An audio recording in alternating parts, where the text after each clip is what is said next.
உண்மையிலும் சொல்ல போனால் வாராகி அம்மனை இன்ட்ரடியூஸ் பண்ணதே அவங்க தான். வாராகி அம்மனை இவ்வளோ ஃபேமஸ் பண்ணதே அவங்க தான். ஓகேங்களா? அவங்க வந்து ஒரு டிவியில் இருக்காங்க.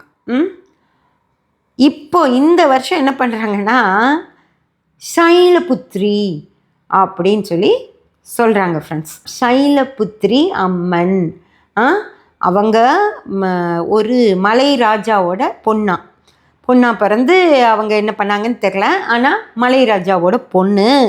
அவங்கள கும்பிட்டா செல்வ வளம் பெருகும் அப்படின்னு சொல்லி அவங்க கொளுத்தி போட்டாங்க. ஓகேங்களா?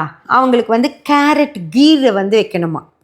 அவங்களுக்கு பிரசாதமாக கேரட் கீர். எப்போ கேரட் கீர் வந்துச்சு? மிக்ஸி வந்ததுக்கப்புறம் தான் கேரட் கீரே வந்திருக்கோம். அவங்க வந்து ஏதோ ஹுமாயூ ஏதோ ஒரு ராஜா அவருக்கு பிறந்தவங்க. அவங்களுக்கு எப்படி கேரட் கீர் வச்சாங்கன்னு தெரில. ஆட்டி வச்சுருப்பாங்கன்னு நினைக்கிறப்போ. ஓகே, நமக்கு தெரிஞ்சது வந்து மிக்ஸி வந்ததுக்கப்புறம் தான் கேரட் கீர் விடுங்க. ஆனால் கேரட் கீர் வைக்கணுமாம்மா. அவங்களோட பிரசாதம் வந்து கேரட் கீரு. அவங்களுக்கு பிடிச்சது மஞ்சள் புடவையாம்.